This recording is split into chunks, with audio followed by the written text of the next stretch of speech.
DSC preparation కి మిగిలిన తక్కువ సమయాన్ని డిఎస్సి 2024 యాప్ లేదా DSC2024.com తో జాబ్ ని సాధించండి.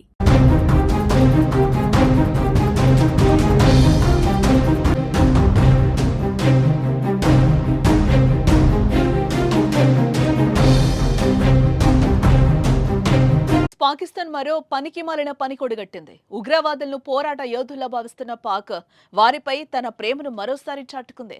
ఆపరేషన్ సింధూర్లో భాగంగా చనిపోయిన ఉగ్రవాదుల కుటుంబ సభ్యులకు కోటి చొప్పున ఆర్థిక సాయం ప్రకటించింది. ఈ లెక్కన కరుడుగట్టిన ఉగ్రవాది మసూద్ అజర్కు 14 కోట్ల రూపాయలు ఇచ్చేందుకు పాకిస్తాన్ సర్కార్ సిద్ధమవుతోంది.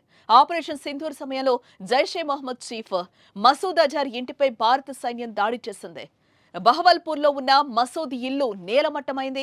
దాన్ని భారత్ పేల్చేయడంతో మసూద్తో సంబంధం ఉన్న 14 మంది అక్కడికక్కడే మరణించడం కూడా జరిగింది. మసూద్ అజర్ అక్క, బావమరిదితో పాటు అతని పిల్లలు కూడా చనిపోయారు. పెద్ద ఎత్తున అతడి బంధువులు హతమయ్యారు.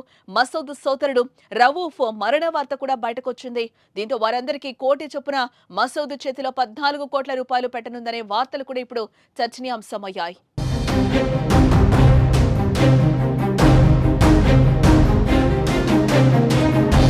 బహవల్పూర్ పాక్లో 12వ అతిపెద్ద నగరం. ఇక్కడున్న జామియా మసీద్ సుభానల్లా కాంప్లెక్స్ నుంచి జైషే మహమ్మద్ టెర్రర్ ప్లాన్స్ వేస్తుంది.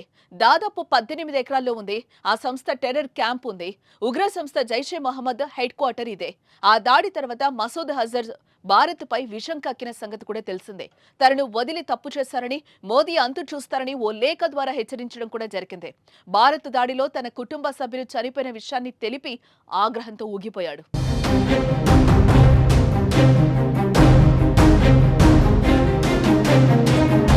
భారత్కు అతిపెద్ద శత్రువులో మసూద్ అజర్ ఒక్కడు. ఐక్యరాజ్య సమితి భద్రతా మండలి అంతర్జాతీయ ఉగ్రవాదిగా ప్రకటించిన 56 ఏళ్ల మసూద్ అజర్ భారత్లో జరిగిన అనేక ఉగ్రదాడుల కుట్రలో కీలక పాత్ర పోషించాడు. వీటిలో 2001 పార్లమెంటు దాడి, 2008 ముంబై దాడులు, 2016 పఠాన్కోట్ దాడి, 2019 పుల్వామా దాడి ముఖ్యమైనవి. ఈ ఉగ్రవాది పాకిస్తాన్లోనే ఉన్నాడన్నది బహిరంగ రహస్యమే అయినప్పటికీ అతని గురించి తమకు సమాచారం లేదని పాకిస్తాన్ ఖండిస్తూ వస్తోంది. ఉగ్రవాదులకు తమ సైన్యానికి సంబంధం లేదని పాకిస్తాన్ సర్కార్ చెప్తూనే ఉంది. కానీ ఉగ్రవాదులకు శిక్షణ, ఆయుధాలను అందించి వారిని ప్రోత్సహిస్తోంది. ఉగ్రవాదులకు అన్నపానీయాలు అందించడమే కాదు, వారు చనిపోతే దేశ సేవకులుగా భావించి వారికి కోటి రూపాయల పరిహారం ప్రకటించడం ఉగ్రవాదులపై పాక్ అపురూపమైన ప్రేమ ఏంటో అద్దం పడుతోంది.